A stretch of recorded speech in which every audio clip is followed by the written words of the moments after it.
Okay, so I know that I am going over, so you've already seen part 1 of this video, which is talking about all of the veggies out here, excuse me, all the herbs that are out here, the trees that I am starting to grow. I have not started the mimosa seeds yet, but trust me, those are coming. But now I'm going to go over all the other plants that are out here because there are a ton. And I'm going to start in this corner by the door. What you're seeing right here is an iris, not one, but two. There's one under, I don't know if you can see it well, under that leaf, so there's another one. I had like way too many in that one pot. I think it was like 6. Of course, the other ones died off, and only the strong survive here. But that is iris. I have no idea what color they are. These are the ones that were sitting in my mom's yard, and she was trying to get rid of them, and so I took some, but I have no idea what color they are. They have not bloomed or anything, so I don't know. There is also a third one in a tiny pot. I'm not disturb it. So here we go right here. I need to cut that part off, but yes, in this little purple pot, there's another iris. So I have 3 so far. I'm just kind of letting them do whatever, seeing if I'm watering them too much, but they seem to be doing fine. I come out here like every 2 days and check on everything to see like does some stuff need water. I also have these very tiny like aqua globes. I bought like a 10 pack something. It was a number of them, and I bought them with the intention that like, hey, like I'll fill these up with water every like week or 2, but I'll still go out here every 2 days and check on everything. So I can definitely tell what needs more water and what it does not need more water right now. So based on like how much of the aqua globe water it's sucking down each day, some of these plants are real thirsty, and I can't tell if that's because they're root bound or they just have bigger pots or what have you. But yes, that is the iris in the corner. Again, don't do much with those. Next to iris, and I'm going to get a better picture of the plant tag, but next to the iris is the plantain lily on the left.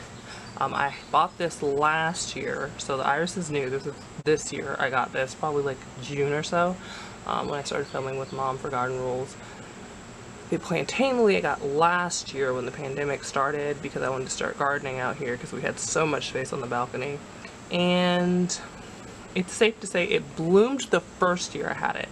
It has a 1-year guarantee on the plant tag, but I don't know if that means that it only blooms once because it's a mounding perennial, so it comes back year after year, or if it'll bloom again, but like it needs a bigger pot or something to change for it to do that again. So we're going to see. I'm not sure what the deal is there, but I am going to show you some interesting things about the plantain lily in particular, because like my other lily, I can kind of cover it up with the dead leaves, and then like it'll grow new buds, and it's already starting to do that because I've already been covering up with leaves, and so it already has a little buds. They'll probably die back by the time like it gets cooler, but I do actually want to show you. So next, we're going over this plant tag really quick. So I have the Albo Marginata, sorry. It also might be Marginata. Somebody correct me in the comments. But it looks like this with these gorgeous like white trimming on the leaves. It is a mounding perennial, like I said, and it usually blooms in summer. It did not bloom this year. I didn't have any flowers, but I did last year. I'll see if I can find some footage of that somewhere, maybe post it on the Instagram or the Facebook page. And then if you flip the back of the plant tag, you have like how often you should water it.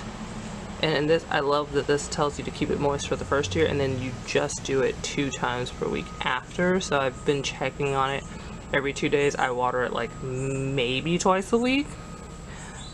Cold hardiness, it tells you average mature size. If you want more info, the number to text, spacing, fertilization, and then it has attention, and then it actually tells you how to plant it. It does have, of course, dirt all over it because you know how we do. We just leave it in the plant.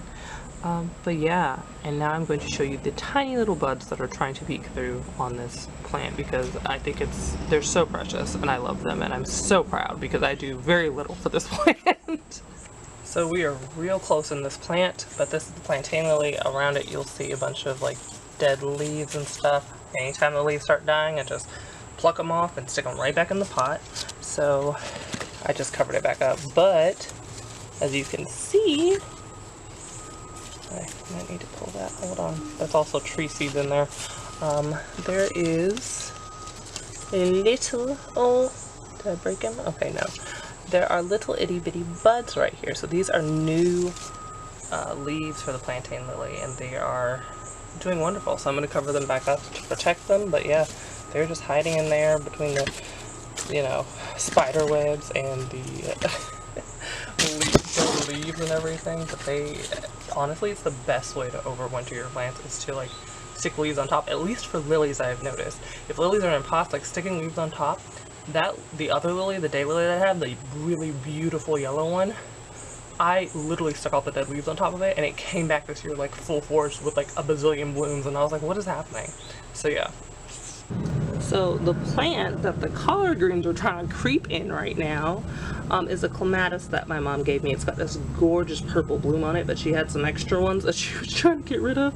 So she gave me 2 of them. This is the one that is living. I'm just like, not great at keeping multiple things alive, apparently, when people first give to me things. Like, one of them always like outlives the other. Or like a few of them outlive the other. Like, we are the strongest, we will survive. So yeah, that's what happened. But yeah, it hasn't. It's vining some more. Let me see if I can.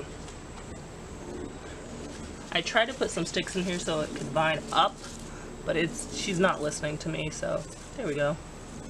It kind of worked. But yeah, I'm trying to keep the collards out of there because I'm like, bruh, stop.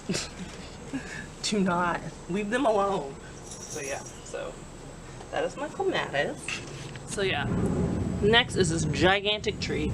When I say it started off like maybe down here where my finger is, and it's now like up here, it's at least like a good like 2 feet now.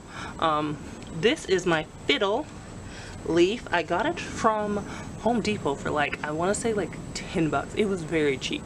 My Monstera plant that's inside I got for 20. I don't know how I lucked out on that. But you know what? It's fine, because when I say I put this fiddle in this, I was like, I have a designated spot for this fiddle leaf. And when I say this fiddle leaf has grown so many leaves in the last like 6 months, I just, you know what, baby? Do your thing. Look at the leaves. And if you can't tell, like, I'm 6'1". My hands are not tiny.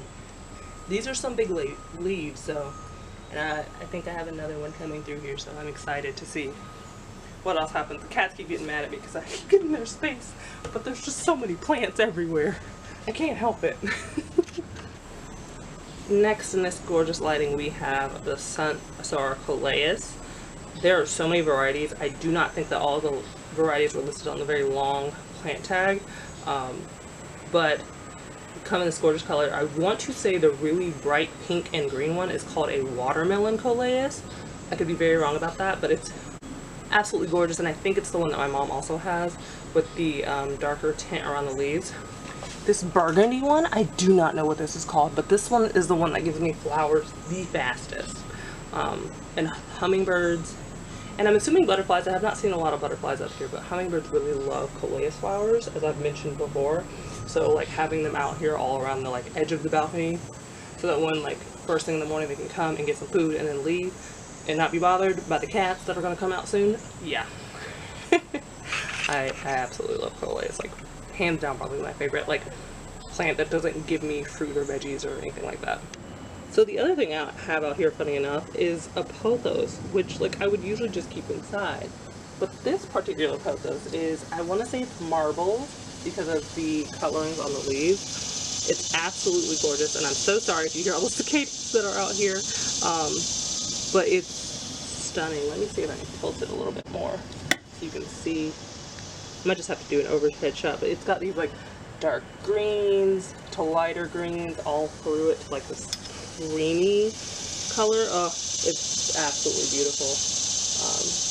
And I'm still in love. But I usually keep them in the house, but for whatever reason this one has been doing, this is a propagated one that started off with like, I think like 1 leaf and it has like flourished to this, and I've just like let it stay in an old, literally this is an old candle jar.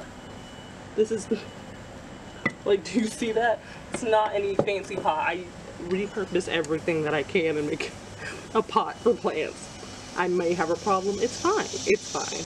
Okay, so I'm not really going to talk about these a whole lot more, but here's some more of the Coleus. You can see the gorgeous flowers that the hummingbirds like. I will try to get, well, you've seen the Coleus video, which is like a better image, but I'm going to try to get a close-up of these because they're so pretty, they're so worth it. And there's that dark.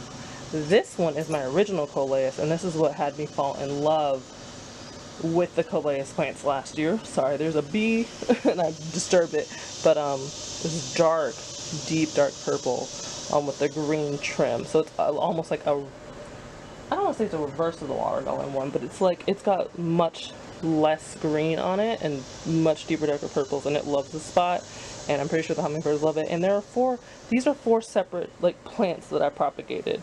Like literally, if you look in here, it's four separate plants that pooped up this big in like 3 to 4 months. It is the biggest Coleus I have, and I just bought a bunch more. I don't understand, but I'm just gonna let it thrive. So yeah, these are the bright little purple flowers I was talking about. I'm gonna try to see if I can get like more. There we go. Yeah, and hummingbirds absolutely adore them. So I've just been letting them do their thing, and they sit on the outer edge because this is usually where the hummingbirds like to come. It's also great, so if bees decide to come, that like they're away from us. Even though the table's right here, we can kind of like stand away from them. Next up, I one day remember this name, but we've never had a plant tag for this. We got this from a friend, and then this was originally my roommate's plant, but then I keep doing this thing where I keep trying to move the plant and then accidentally propagating it, and when I say that, it's because I'm moving the plant and then it'll get caught on something, and then I'll like go to adjust it and it'll snap off, and I'm always like freaking out, and then I realize that just means I have another plant. So this is not actually attached to this pot. It looks like it is not. I just put some water in it, I stuck it in the pot, and I'm hoping it'll take roots, and that's about it. Like, it's just in this pot chilling. So before you're like, oh, so where are the original ones? I'm gonna get a better image of those. Yeah, there are 2 more. So it's funny, this one is the original one that we were gifted. This one is a propagation that I grew. I don't know why, I haven't quite figured it out yet, why they're different colors. I don't know if you can tell, like this is very deep dark purple with like a bunch of greens. This is a much more, it's got that blue green tint to it again, so I don't know if that's because of the pot it's in or where it's growing. So I'm interested to see how the colors change, because I moved this one up here and it was originally on the table, so we shall see. But yeah, this is the Wandering Jew plant. I'm going to find the actual scientific name for it, but it's just, and this one is just growing like that. Like there's no plant stand in there. It's just, I pushed it up against the wall and that's how it's decided to grow. So do your thing, I guess. So over here in this Pike's nursery box, I have verbena growing. It has some leaves. I just wanted to see if something would grow in a box because I didn't have any more pots and I didn't want to buy more pots, and verbena grew. I put Chinese lantern, verbena, and like a flower garden mix in there, which like that's what the little plant is. And the verbena grew, and I don't know what to say about that other than run the experiment, fam. Run the experiment and see what happens. Next up, this is not my plant, but I think I explained this in my Instagram stories video, that this is an Arrowhead Vine. Gorgeous. This, I have sat in this spot under the lily that I have and let it kind of do whatever it wants, and it gives us new leaves like every week or 2, and it's doing great. It is doing fabulous, and I'm just letting it grow. It is not my friend's, it's not, well, it's not mine, it's not my friend, my roommate, it's her partner's, and it's just thriving, and I want to be like, have you seen your plant lately? Because it is putting on a show for you, a show. But yeah, so this is, I have a variation in my bedroom that is like a pink and green. I'll see if I can pull that out later and show you, but yeah, it's gorgeous. So next we have the Stella de Oro Daylily. This is what it looks like when it's blooming. Right now she is just green. She's not doing too much, so I'm not really going to give you a great look at her. But this is the plant tag for her, and she is kind of like the plantain lily, where she just needs to be kept moist for the first year, and then you water about 1 time a week afterwards. It tells you the average mature size, the spacing, the cold hardiness, and then for more info where to text. Unlike the plantain Lily's tag, this does not show you how to plant it, but it's pretty simple. I put it in like a blue pot and kind of let it do its thing, and I will show you that now. So yeah, this is my daylily, and she's kind of in this pot, and she's been in this pot since we moved in this apartment, and I kind of put her dead leaves on her, and then that's it. And she comes back every year. And I have some lily seed that she gave me this year, so we'll see. We'll see if I end up growing more lilies next year, so this should be interesting. And I had to zoom out for this one, so this is the Fern. It was like 13 bucks that I bought. The cats, who are over there, oh, she heard me talking about the Fern. Here she comes. Hi, little bit.